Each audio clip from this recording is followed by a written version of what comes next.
Dios, Dios nos manda a ser humildes. Y ustedes dicen, amén, ¿verdad? Dios nos manda a ser humildes. Ahora, quiero que entiendas que la humildad no tiene nada absolutamente que ver con esa cuestión de denostar a las personas, ¿no? No significa una persona de poco conocimiento o una persona que no sabe de la vida, no. Humildad tiene que ver que Dios incline nuestro corazón a verlo a Él como lo único que necesitamos. Que Dios incline nuestro corazón para que veamos la grandeza, la belleza, la completud de nuestro Señor Jesucristo y nos sintamos en Él completamente satisfechos como para que las demás cosas no sean importantes para nosotros. Y lo digo de esa manera, mi amado hermano, porque cada vez que Dios viene a nuestras vidas nos dice tienes que ser humilde. Y la humildad obviamente tiene que ver con esta característica. Por eso es que los mansos, los humildes son los que heredan el reino de los cielos. Por eso es que el Señor dice que Él es manso y humilde de corazón. ¿Por qué? Porque lo que hacía era una dependencia total del Padre. Ahora, Dios nos manda que seamos humildes. Y Él es el primero que viene a nuestras vidas y toma la iniciativa para que seamos humildes. Nadie por sí mismo es humilde, ¿me explico? Es decir, nadie dice, bueno, es que yo soy muy humilde, porque siempre detrás de una cuestión personal, de una relativa humildad, o de que yo quiero buscarme o mostrarme humilde, sobre todo si no tengo a Cristo, en realidad escondemos ciertas circunstancias que nos permiten buscar nuestros propios beneficios. Por eso es que la humildad, mi amado hermano, en la vida cristiana es una iniciativa de Dios, no nuestra. Es Dios viniendo. Por eso nuestro tema de este tiempo ha sido ¿quién es Dios y por qué tenemos que adorarlo? Y el Dios que tenemos es un Dios que justamente nos bendice con la humildad. En las últimas semanas hemos hablado de una verdad infinitamente maravillosa, infinitamente grande para nosotros. Dios es misericordioso. Amén. Dios es misericordioso. Y que Dios nos llame a la humildad es de alguna manera también una gran bendición de su misericordia. Porque de otra manera, si Él nos diera lo que nosotros merecemos por nuestros pecados, estaríamos de hace mucho ya muertos. De hace mucho estaríamos justamente muertos en nuestros delitos, en nuestros pecados y sobre todo, mi amado hermano, quizá algunos de nosotros ya estuviéramos en la condenación eterna. ¿O no es verdad? Pero considera que su misericordia te ha alcanzado. ¿Eso no es maravilloso? Su misericordia te ha alcanzado y te ha dado, fíjate, un corazón nuevo. ¿Eso no es maravilloso? Fíjate, su misericordia te alcanza y te da un corazón nuevo y mediante el poder del Espíritu Santo ahora ya no eres el mismo. ¿O sí? No, ¿verdad? Ya no somos los mismos. Y te ha dado a través del nuevo pacto en la sangre de nuestro Señor Jesucristo y mediante el poder transformador del Espíritu Santo, lo que el profeta Jeremías y Ezequiel profetizaron para nosotros los que hemos creído a través de la fe. ¿Me ayuda por favor con este texto? Jeremías 31:33. Y va a notar, mi amado hermano, que este nuevo pacto en la sangre de nuestro Señor Jesucristo trae inmerso, y yo le invito a que se conecte también los días miércoles, porque estamos tratando justamente de este nuevo pacto donde el Espíritu Santo cobra pues importancia para nosotros, que cobra importancia para nuestras vidas y sobre todo para vivir vidas plenamente acordes y alineadas a Dios. Pero mire, a través del nuevo pacto, mediante el poder transformador del Espíritu Santo, los profetas, en este caso Jeremías y Ezequiel, van a profetizar para nosotros que hemos creído por medio de la fe. Me ayuda por favor 31:33 de Jeremías. Dice, pero este es el pacto que haré con la casa de Israel después de aquellos días, dice Jehová. Daré mi ley en su mente y la escribiré en su corazón, y yo seré a ellos por Dios y ellos me serán por pueblo. Escuche, vaya a Ezequiel capítulo 36. Esto es justamente la promesa que Dios hace, dar su ley en nuestras mentes y escribirla en nuestro corazón. Él será para nosotros Dios y nosotros seremos su pueblo. Ahora, ¿cómo se hace esto? ¿Cómo es que sucede esta maravillosa verdad? Bueno, Ezequiel capítulo 36, versículos 26 y 27 nos lo va a decir. Acompáñame, dice así, Ezequiel 36, 26 y 27, dice: os daré corazón nuevo y pondré espíritu nuevo dentro de vosotros y quitaré de vuestra carne el corazón de piedra y os daré un corazón de carne.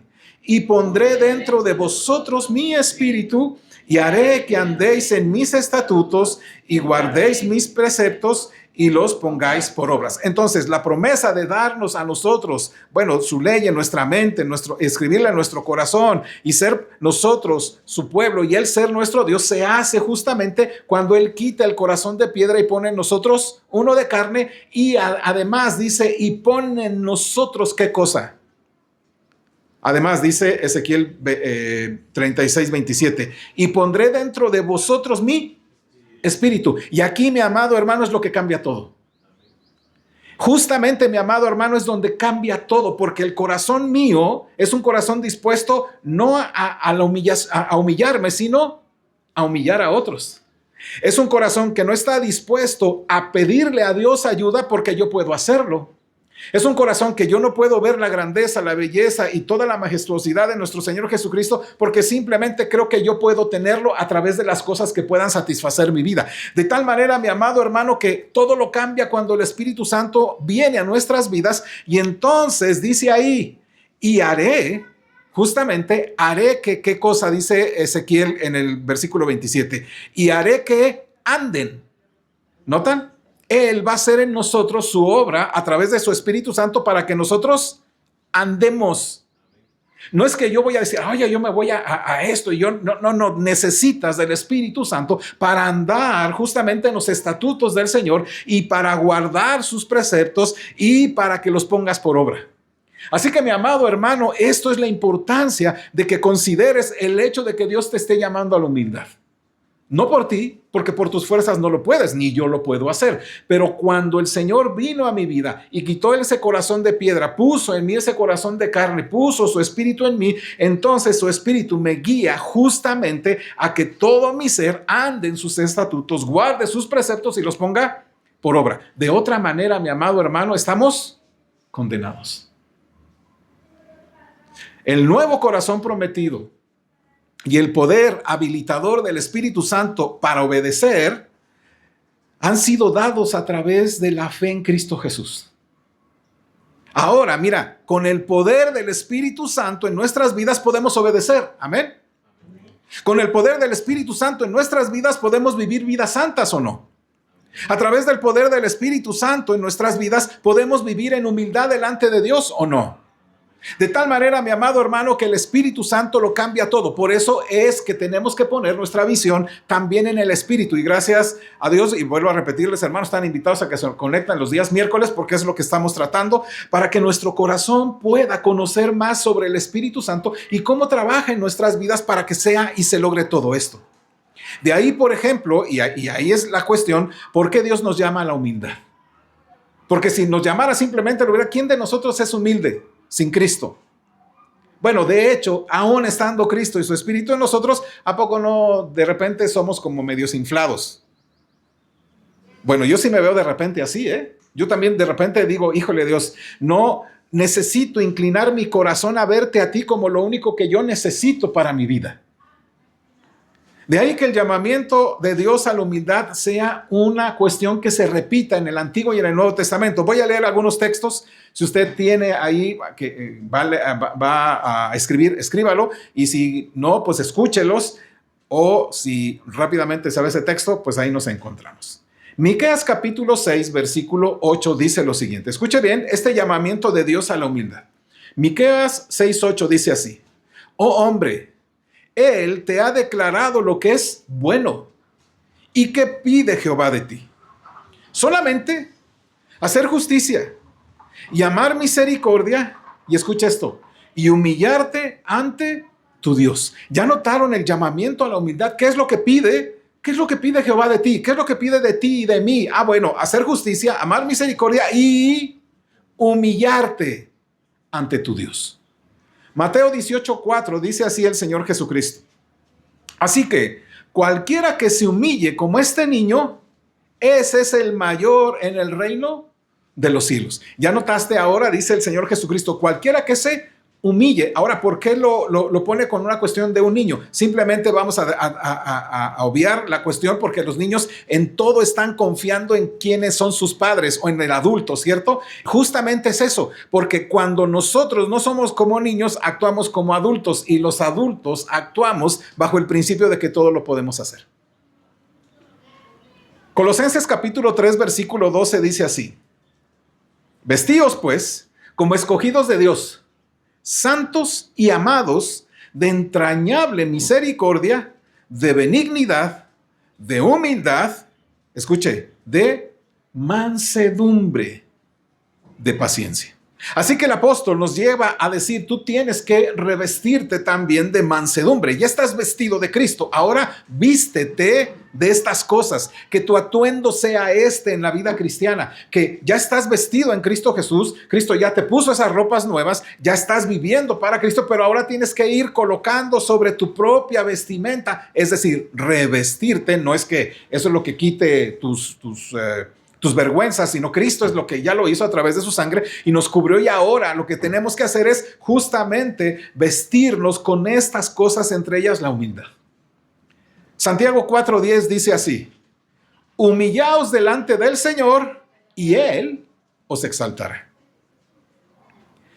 Primera de Pedro 5:6 dice así: humillaos pues bajo la poderosa mano de Dios, para que Él, Dios, os exalte cuando fuere tiempo. Entonces, mira, amado hermano, estas son algunas de las palabras que el Señor Jesucristo, de los textos que yo te pudiera decir, del llamamiento de Dios hacia la humildad nuestra hacia Él. Y vuelvo a repetirte, hermano, sí, la humildad podemos definirla mucho, pero para mí me gusta entenderla como esa inclinación que Dios hace a mi vida para que yo lo vea a Él como único, como suficiente, como lo único que yo necesito en mi vida sobre todas las cosas, que es la única satisfacción en mi vida, porque cuando no sucede así, entonces vienen mis pleitos, mis egoísmos, mis rencillas con los hermanos, el hecho de que porque me insultó y va a ver y se la va a pagar conmigo, entonces viene la soberbia. Entonces la pregunta sería, ¿y cómo me humillo ante Dios? ¿Cómo lo hago? ¿Cómo puedo humillarme delante del Señor? De hecho, cantamos el canto y también sustentado ahí en Santiago, humíllense en la presencia del Señor, ¿no? Ahora, ¿cómo lo hago? ¿Cómo puedo humillarme delante de Dios? Y bueno, quiero que usted considere, mi amado hermano, dos pasajes, uno del Antiguo Testamento y uno del Nuevo Testamento, que nos van a explicar o que nos van a hablar acerca de cómo puedo humillarme delante del Señor. Vuelvo a repetirte, no podemos hacerlo por nosotros mismos. Necesitas del auxilio, de la ayuda, de la dirección, de la fortaleza, de la fuerza, de la guianza del Espíritu Santo para eso. Así que quiero que vayamos, mi amado hermano, para considerar el primer texto en Éxodo capítulo 5, en el versículo 1 y 2. Y te voy a pedir, o le voy a pedir, perdón, hermano, si es tan amable, los que puedan ponerse en pie y leemos este pasaje. Éxodo capítulo 5, versículo 1 y 2. Vamos a leerlo con voz fuerte, hermanos, y clara. Éxodo capítulo 5, versículo 1 y 2. Juntos. Después Moisés y Aarón entraron a la presencia de Faraón y le dijeron: Jehová, el Dios de Israel, dice así: deja ir a mi pueblo a celebrarme fiesta en el desierto. Y Faraón respondió: ¿quién es Jehová para que yo oiga su voz y deje ir a Israel? Yo no conozco a Jehová, ni tampoco dejaré ir a Israel. Pueden tomar su lugar, hermanos. Entonces, aquí usted ya conoce la historia de cómo Dios con mano fuerte sacó a la nación de Israel de mano de Egipto. Fíjese que aquí hay cosas importantes que extraer aquí. Quizá Faraón, vamos a decirle, voy a usar un poquito de consideración con Faraón, ¿no? Quizá Faraón tenga un poco, pero solo un poco, un atisbo así de razonar considerar que no conoce a Jehová, ¿no? Pues yo no lo conozco. Bueno, vamos a darle esa cuestión de visto bueno, pues, o sea, así como una línea así, el 1%, pues, ¿no? Pero el punto no es si lo conoce o no conoce a Dios. El punto no es ese, si lo conoce o no lo conoce, porque usted va a ver que lo va a ir conociendo a medida que Moisés va acercándose a él, a medida que Moisés va hablando con él, a medida que va viendo lo que Dios hace, empieza a conocer quién es Dios. Por eso le digo que un atisbo ahí, un 0.01% le damos de razón de que no conocía a Jehová, sí, pero vas a conocerlo en este proceso en el que él está viniendo. Pero la primera cosa que hace Dios para mostrarse a Faraón es decirle, el Jehová dice a Jehová, el Dios de Israel, dice así: deja ir a mi pueblo a celebrarme la fiesta en el desierto. Punto. El punto no es tanto si Faraón conoce mucho o poco a Dios. Pero el punto central es este. Escuche la pregunta de Faraón. ¿Quién es Jehová para que yo oiga su voz y deje ir a Israel? Ese es el punto. ¿Quién es? ¿Quién es él? Acuérdate un poquito que ¿qué era Faraón para Egipto? Era un dios. Así que no me vengas a decirme que hay otro que no soy yo. Yo no lo conozco. Yo le rindo, yo soy un dios y también tengo algunas otras relaciones con otros dioses egipcios, ¿no? Hay otros dioses superiores, pero este no lo conozco. Ahora, fíjese, el punto es este: ¿quién es? ¿Quién es Jehová para que yo oiga su voz y deje ir a Israel? Luego observarás primero que lo que Dios va a hacer con Faraón es inmediatamente caerle con las 10 plagas. ¿Has leído esa porción? Inmediatamente Moisés sale de ahí, pues ahora vas a ver cómo te van a caer las plagas. No. Observará primero que Dios le muestra su poder a Faraón a través de la vara. ¿Recuerdan? Bueno, yo llego y si no te cree, entonces toma tu vara y muéstrala. ¿Y qué hace Moisés? Avienta la vara. Faraón queda sorprendido, pero le dice a sus magos de ahí, a ver, replíquenlo. ¿Y qué sucede? Se replica el milagro y ¿qué hace esa vara de Aarón que se hizo serpiente? Se come a las otras. ¿Notas? ¿Tú tendrías con eso, hermano? ¿No? Bueno, primero vas a observar que Dios le muestra su poder a través del milagro de la vara convertida en serpiente. Y luego de eso, seguirán 10 plagas. 1, 2, 3, pero aquí el asunto es este. La primera de estos milagros que hace Moisés y Aarón juntamente es algo que era externo pues a Faraón. Es decir, vio que una vara se convierte en una serpiente. ¡Ay, qué genial! ¿No? Lo replica sin ningún problema. Pero las otras ya no solamente tiene que ver con él, tiene que ver con la nación. Entonces, mi amado hermano, vas a observar cómo Dios trae sobre a Faraón y sobre Egipto las terribles plagas, mientras Jehová se da a conocer como juez a Faraón y como salvador también a su propio pueblo al rescatarlo de la opresión de los egipcios. Pero si vas un poquito más adelante, justo antes de la 7ª plaga, hay algo que dice Dios con respecto a Faraón. ¿Me ayuda, por favor? Éxodo capítulo 9, versículo 17. Ahí en su lugar. Mire ahora, ya han sucedido 6 plagas y Dios ahí se está mostrando a Faraón para que lo conozca y diga verdaderamente Él es Dios y adelante, váyanse, yo ya no puedo más. Pero escuche lo que dice Dios con respecto a Faraón. Éxodo 9, 17. Dice ahí: todavía te ensoberbeces contra mi pueblo para no dejarlos ir. Fíjese, al negarse a obedecer la voz de Dios, Faraón está oponiendo resistencia al propio Dios.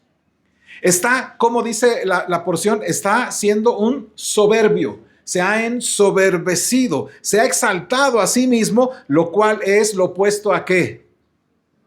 A humillarse. Entonces entiende, cuando Dios te habla, más te vale que obedezcas.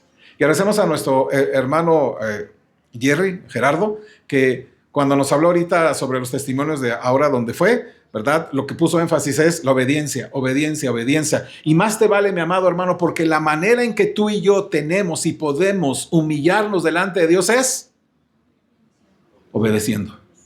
Fíjate cómo es esto. Por nada estéis afanosos. Quiero que lo consideres.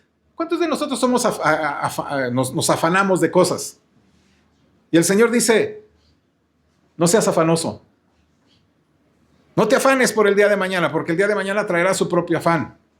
Es más, Pedro después dirá, ¿no? Echando toda vuestra ansiedad sobre Él, porque Él tiene cuidado de vosotros. Una manera, mi amado hermano, de ser soberbio, de enaltecerse, es pensar que nosotros controlamos las situaciones, que podemos hacerlo, que podemos buscar y hacer las cosas que quizá nosotros pensamos que por nuestra fuerza podemos hacer. Por eso, mi amado hermano, vuelvo a repetir, la humildad es el milagro de Dios, es la acción de Dios que inclina nuestro corazón a verlo a Él como lo único que necesitamos, como lo único que satisface, como el único que tiene poder, el único que tiene misericordia para mi vida.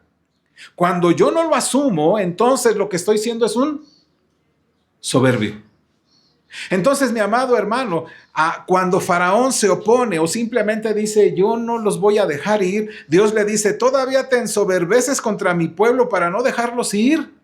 Porque cuando nos negamos, mi amado hermano, a obedecer la voz del Señor en lo que Él nos dice, entonces nosotros oponemos resistencia, estamos ensoberbecidos, nos exaltamos a nosotros mismos. Por eso, mi amado hermano, la importancia de depender completamente del Espíritu del Señor en su palabra, en la oración, en la cuestión de la comunión de los hermanos. ¿Por qué, mi amado hermano? Porque todas esas son muestras de humildad. Más adelante Dios lo hace más evidente con Faraón antes de la octava plaga.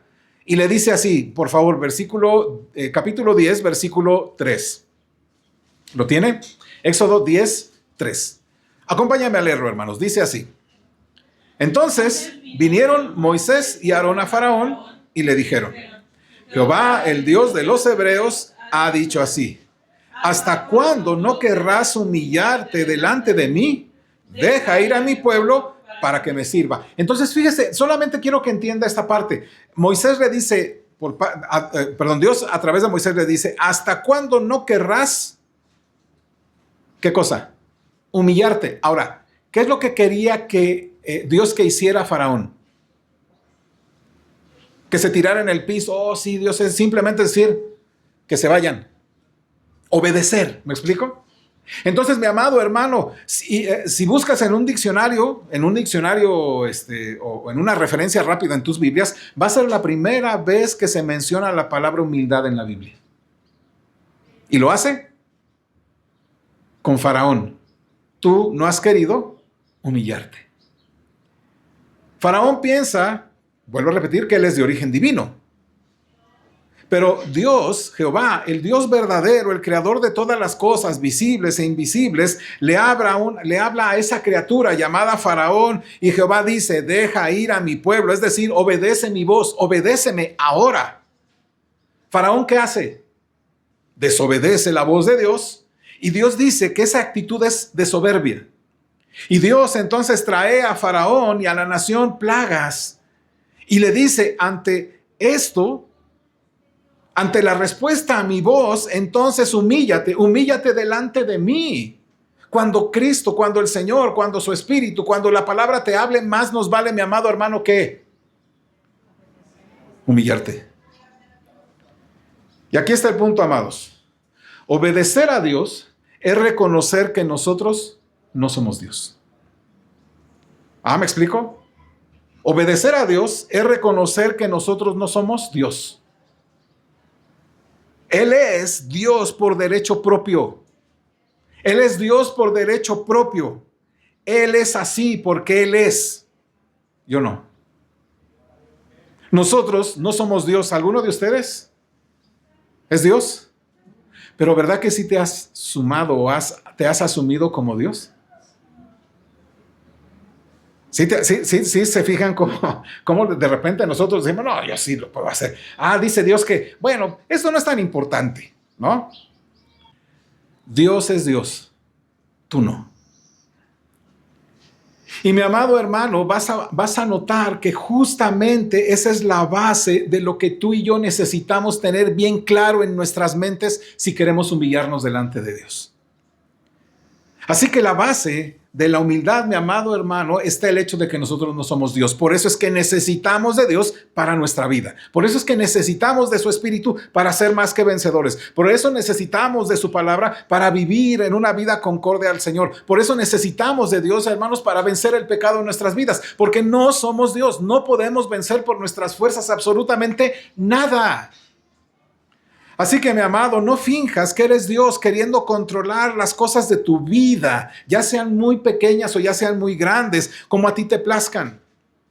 No utilicemos al Señor como un amuleto para nuestras acciones. No utilicemos al Señor como una vía, digamos, ahí como para que yo hago y tú nomás bendíceme. Tú haz lo que yo quiero que tú hagas y yo no obedezco tu palabra. Porque lo que necesitamos, mi amado hermano, es obediencia. Y la obediencia dice, tú eres Dios, yo no. Tú eres el soberano, yo no. Tú eres el Señor, yo soy el siervo. Por eso, mi amado hermano, no finjamos ser Dios queriendo controlar las cosas de nuestras vidas y no finjamos ser Dios queriendo ensoberbecernos, no obedeciendo a lo que Dios nos dice.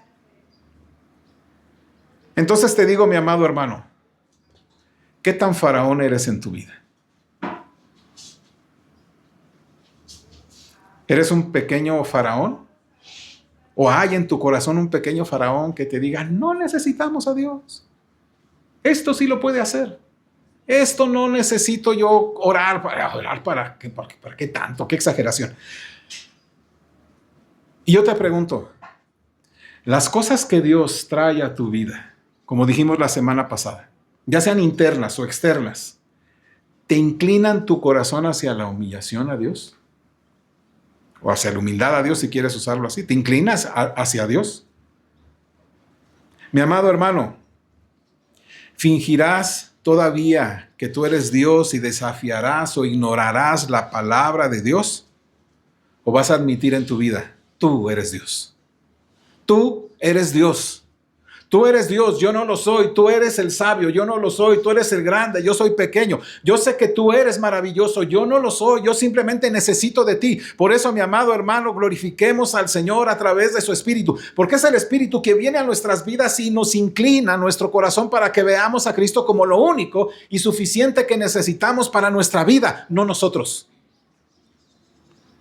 Y entonces, mi amado hermano, cuando Dios hable a tu vida, ¿le obedecerás?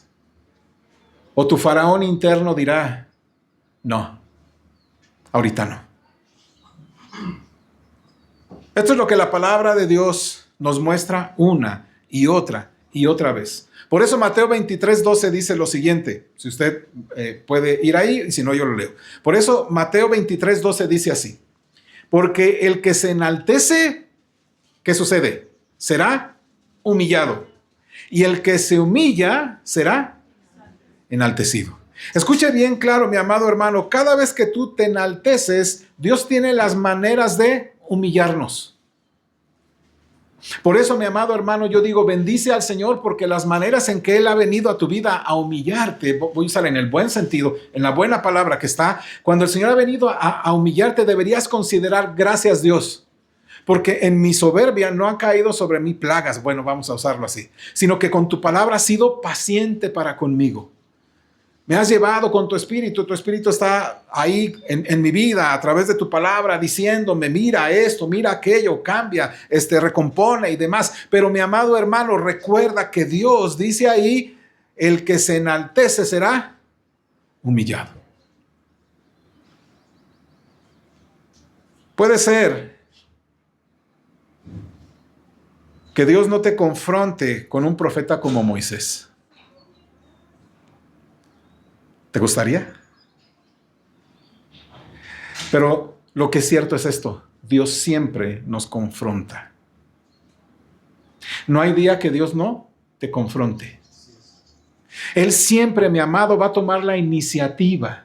Él siempre va a venir a tu vida. Su mano humilde desciende siempre para guiarte hacia la humildad de manera muy bondadosa. Y hoy que hablamos acerca de las bondades de Dios, eso es parte importante. Dios está en su grande bondad, en su grande misericordia, guiándome a la humildad constantemente. ¿Por qué? Porque Él toma la iniciativa.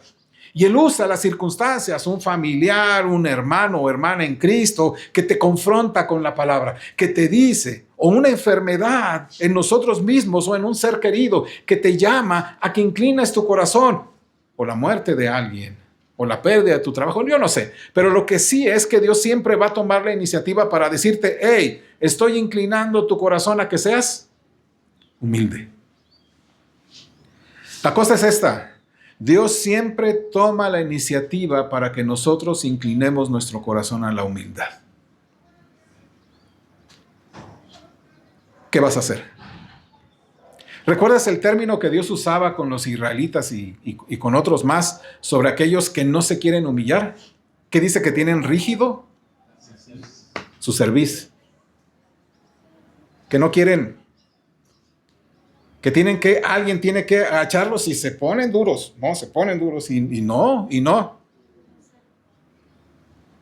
¿Eres de dura cerviz? ¿O eres de aquellos cuando Dios viene a tu vida y te habla? Entonces, sea la circunstancia que sea, tú dices, sí, Señor, sí. Por eso, mi amado hermano, es ahí donde tú deberías responder siempre a la pregunta, ¿me voy a humillar y recibiré lo que Dios está haciendo a través de esta circunstancia, a través de esta situación, o me voy a resistir?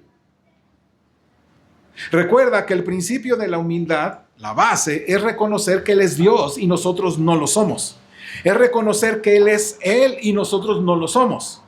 Nuestra humildad comienza siempre en la iniciativa de Dios, es lo que he venido diciendo muchas veces. Él da el primer paso y es el que nos inclina a humillarnos. Por eso, mi amado hermano, es iniciativa de Dios el hecho de que seas tú humillado. ¿La vas a recibir o la vas a rechazar o te vas a oponer? El segundo texto que quiero llevarte, mi amado, es justamente en el Nuevo Testamento. Y te voy a invitar, mi amado, que si vas a Filipenses capítulo 2, versículo del 5 al 11, y les voy a pedir que nos pongamos en pie. Filipenses capítulo 2, versículos 5 al 11. Y vas a ver aquí sobre nuestro Señor Jesucristo, cómo Él, en sí mismo, Él se humilló a sí mismo. Filipenses 2 del 5 al 11, juntos. Haya pues en vosotros este sentir que hubo también en Cristo Jesús, el cual, siendo en forma de Dios, no estimó el ser igual a Dios como cosa a que aferrarse, sino que se despojó a sí mismo, tomando forma de siervo, hecho semejante a los hombres, y estando en la condición de hombre, se humilló a sí mismo, haciéndose obediente hasta la muerte y muerte de cruz. Por lo cual, Dios también le exaltó hasta lo sumo y le dio un nombre, que es sobre todo nombre, para que en el nombre de Jesús se doble toda rodilla de los que están en los cielos y en la tierra y debajo de la tierra, y toda lengua confiese que Jesucristo es el Señor, para gloria de Dios Padre. Pueden tomar su lugar, amados. Gracias. Primero vas a considerar esto. Antes de la humillación como hombre, Cristo tuvo que hacerse hombre. Lo cual, mi amado hermano, es sumamente interesante. Él, la palabrita que muchos usan, que es la que más o menos se pronuncia ahí, dice, no estimó al ser igual a Dios como cosa a que aferrarse, sino que se despojó. El texto dice, en realidad, mi amado hermano, es una cuestión de un vaciamiento de sí mismo. Cristo tenía que bajar y desprenderse de sus prerrogativas como Dios. Pero escuche, Él se vació a sí mismo. Siendo en forma de Dios, dice el texto, no estimó ser igual a Dios como cosa que aferrarse, sino que se despojó, se vació a sí mismo tomando algo, una forma de un siervo. Se tomó la forma de un siervo, hecho semejante ¿a quién? A los hombres. Ahora, su despojamiento, lo que dice el texto, no fue un despojamiento de sus atributos divinos. Él siguió siendo Dios aquí en la tierra. ¿Sí me explico? Él no por el hecho de bajar dijo, no, pues ya no soy omnipresente, ya no soy omnipotente, ya no soy... No. Simplemente Él no se despojó de esos atributos como si eso fuera posible en Dios. Ahora, fue un despojo de esos privilegios de comodidad. Voy a usarlo así. Fue un despojo, un vaciamiento de esos privilegios de comodidad. ¿Notas, mi amado hermano, que nosotros siempre buscamos nuestros privilegios de comodidad? Yo pedirle perdón a ese hermano después de lo que me dijo, no, él me ofendió. Es más, si me pide perdón es porque él tuvo la culpa. Pero escucha esto. Fue el despojo de esos privilegios de su propia comodidad. El privilegio de no hacerse hombre. Eso sería un privilegio. Y no estar sujetos a la finitud y el dolor de la vida humana. Y tampoco ese privilegio de las dificultades de vivir en un mundo caído. Pero él no las consideró como tales y se despojó de sus propios privilegios y entonces se humano. Y el despojamiento de Jesús, aquí dice el apóstol Pablo, no fue, digamos, una pérdida, sino fue un tomar. Porque ahora toma la forma de algo, de un siervo. No sé si estás entendiéndome. El Dios grande del cielo que todo mundo le obedece, ahora toma la forma de un siervo. Así pues, en primer lugar, Dios, el Hijo, se hace hombre. Yo solamente quiero decirte, ¿acaso no es una grande humillación? Y después para colmos, nacer en un pesebre, ¿no es una humillación? No es, como dice, es bajar a las partes más profundas de la tierra. Lo más profundo que puede hacer es que un niño nazca en un pesebre donde coman animales. En segundo lugar, una vez humano, Jesús cumple el llamamiento humano ante Dios. ¿Cuál es el llamamiento que Dios hace a los seres humanos, dijimos? Entre otras cosas, lo que estamos viendo hoy. La humildad. Filipenses 2:8, ya que está ahí, por favor, dice, y estando en la condición de hombre, ¿qué dice? Se humilló a sí mismo, haciéndose ¿qué? Obediente hasta la muerte y muerte de cruz. Escuche lo que está diciendo. Ya estando en esa condición de hombre, lo que hace es humillarse a sí mismo y nos dice cómo. ¿Qué implicó la autohumillación de Cristo? Bueno, se humilló a sí mismo. Dice, la primera cosa que implica es esto, haciéndose obediente. Vimos con Faraón el problema de la obediencia humana a la voluntad de Dios. El ser humano por sí mismo no puede, si no es auxiliado por el Espíritu. Jesús como hombre, ¿qué hizo? ¿Qué hizo? Obedeció. Por mucho que su humanidad quisiera evitar la muerte, evitar cargar con nuestros pecados, ya que Jesús obviamente no tenía ningún pecado propio, y sentirse abandonado por el Padre, oró en el huerto algo, ¿recuerdan? En Lucas 22:42, no lo busquen, pero ¿cuál fue su oración central ahí? No se haga mi voluntad, sino la tuya. ¿Ya notan, mi amado hermano, esa característica de humillarnos? Es decir, yo no voy a salvarme mi vida simplemente porque no quiero sufrir esto, porque esto va a ser vergonzoso, esto va a ser una situación que me va a causar dolor y problema. Pero el corazón que se humilla es un corazón que dice, tú, Dios, eres suficiente para este momento. Y dice Pablo, y fue obediente hasta un punto. ¿Hasta qué punto? Hasta la muerte. ¿Y qué tipo de muerte? De cruz. Es decir, Jesús soportó toda esa cuestión, mi amado hermano, no la evitó, no quiso escapar pues de la obediencia cuando se volvió difícil la cuestión, obedeció hasta el final. Y mi amado hermano, este es el punto que tú y yo debemos considerar. Cuando Dios viene a tu vida para humillarte, más te vale que obedezcas hasta la muerte. Y déjeme incluirme, más vale que obedezcamos al Señor hasta la muerte. Yo te pregunto, hermano, ¿has obedecido al Señor hasta la muerte? Escucha esto, de repente dice el Señor Jesucristo, si tu ojo te es ocasión de caer,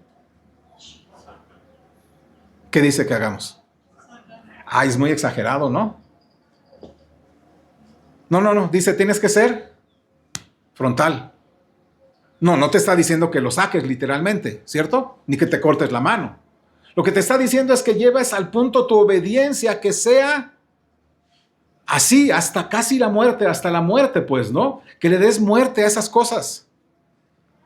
Estoy retomando otra vez mi estudio sobre el libro de los jueces y al primer capítulo me meten muchas dinámicas porque no puedo avanzar porque estás tomando muchas cosas que van sucediendo en Jueces. Han leído Jueces. En el primer lugar dice, suben los hermanos, bueno, Israel sube y le dice al Señor, bueno, ¿y ahora qué hacemos? ¿No? Ya Josué había muerto, bueno, pues entonces tomen la tierra prometida. Va con uno de sus hermanos, pues luchan y matan a aquellos enemigos. A uno, ¿qué le hacen a uno de estos reyes que él mismo dice?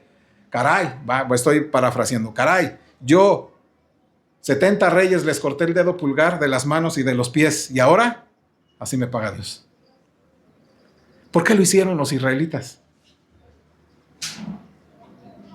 Para terminar con ese gobierno de terror, no sé si me explico. Para evitar que ese hombre se levantara otra vez para tomar una espada, ya sea con la derecha o con la izquierda, pues simplemente no se puede. Y ni para correr cuando lo vengan persiguiendo, porque no tiene pulgares en los pies. Así de frontal es el Señor con nosotros. Hazlo así. Hazlo así. De tal manera, mis amados hermanos, que es justamente ahí el asunto. Nosotros, amados hermanos, no somos humildes cuando le ponemos ese pero al Señor cuando dice que tengamos que ser frontales contra el pecado. Por eso, mi amado hermano, la obediencia de Cristo hasta la muerte y muerte de cruz nos dice la manera en que debemos vivir en humildad. Finalmente dice el texto, Filipenses 2:9, si me ayudan por favor, dice ahí, por lo cual Dios también le exaltó hasta lo sumo y le dio un nombre que es sobre todo nombre. Escuche, Jesucristo en sí mismo se vació, se hizo hombre y ahí obedeció y su obediencia fue hasta la muerte y muerte de cruz. Y luego Dios, ¿qué hizo? Lo exaltó. ¿Notas el patrón? Por eso Él te dice, sé humilde, humíllate. Por eso Él nos puede decir, entonces tú también puedes oír, porque ¿quién es nuestro maestro? Y entonces Él puede decir, humíllate, y nosotros ¿qué le decimos? Bueno, tú ya lo hiciste por mí, qué bueno, ¿verdad? Solamente ayúdame. No, Él dice, tú tienes que hacerlo. Porque vuelvo a repetir, este corazón que era de piedra me fue quitado y ahora puso su espíritu en mí, en este corazón de carne, para ayudarme ¿a qué? A obedecer, a amar, a buscar, a intimar a este Dios que me dice que me humille. Como hombre, Jesús se humilló en obediencia a la voluntad divina y fue hasta la cruz. Y Dios en su tiempo perfecto, 3 días después lo resucita y luego 40 días después lo exalta hasta su diestra. Por eso, mi amado hermano, sin importar las situaciones por las que estés pasando hoy, Dios quiere humillarnos en este camino. Independientemente de las circunstancias que estés pasando.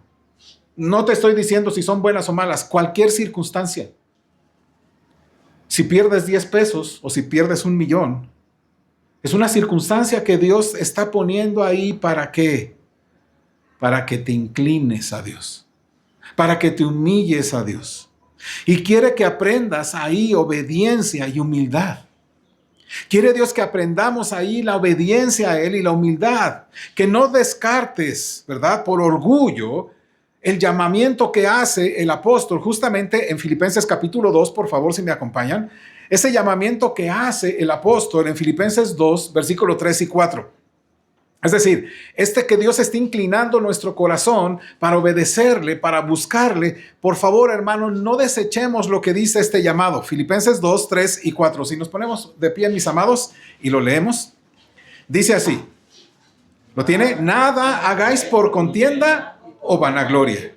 Antes bien, con humildad, estimando cada uno a los demás como superiores a él mismo, no mirando cada uno por lo suyo propio, sino cada cual también por lo de los otros. Pueden tomar su lugar. ¿Ya notaste el llamamiento de Dios?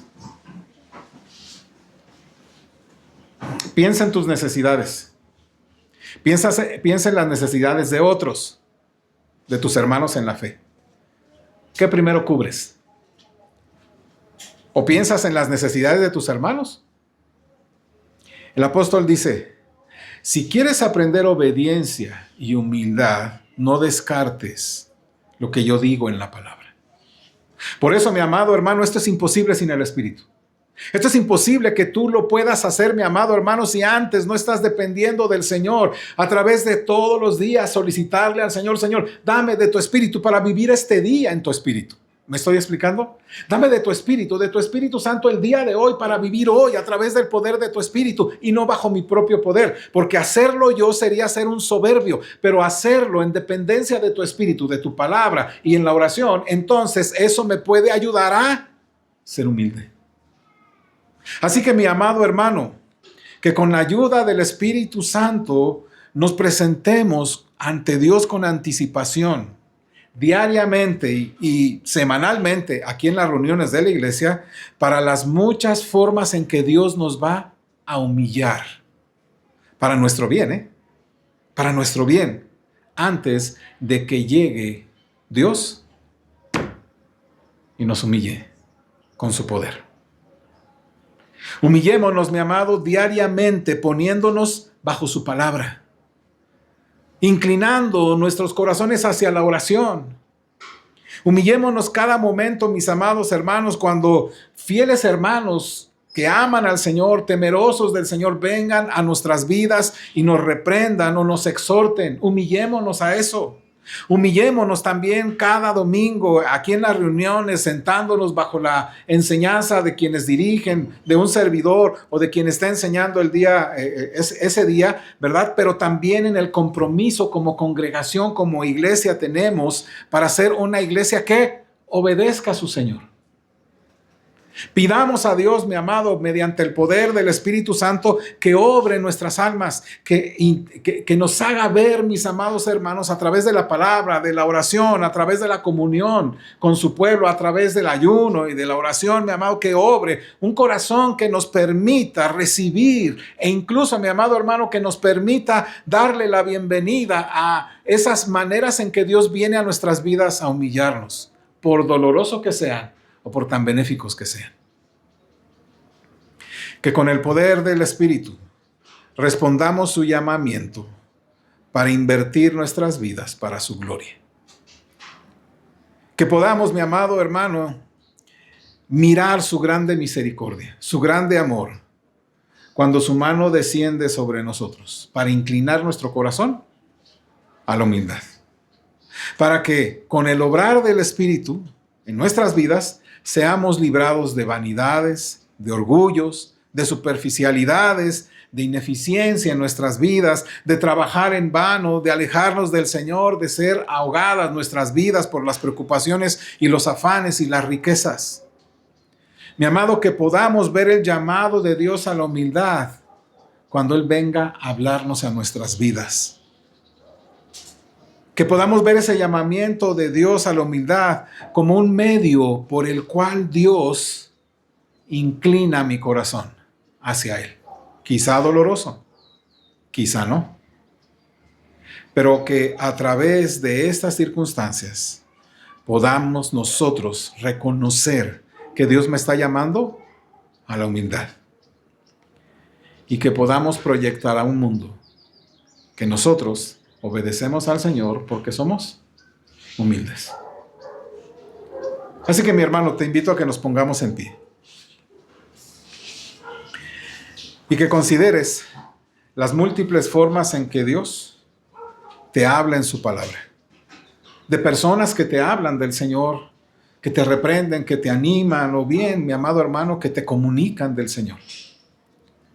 Que no dejes a un lado, que no apagues el Espíritu. Que no lo ignores en tu vida.